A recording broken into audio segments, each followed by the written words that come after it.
propriété. Pour toute fonction affine g de coefficient a, les accroissements de x et de g de x sont proportionnels. Le coefficient de proportionnalité est a. Donc c'est-à-dire que si on regarde l'écart entre l'image de deux points, donc l'écart entre l'image de deux points est proportionnel entre l'écart de ces deux points.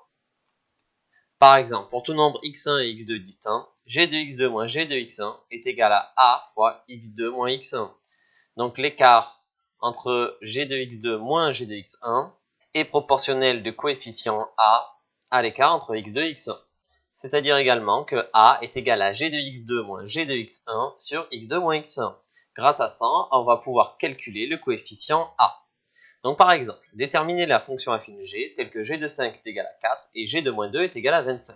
Donc on applique notre formule pour calculer a, donc avec g de moins 2 moins g de 5 sur moins 2 moins 5, ce qui nous donne moins 3.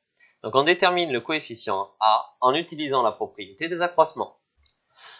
Donc g de x est de la forme g de x moins 3x plus b, d'accord? On remplace a par moins 3 dans l'expression de g.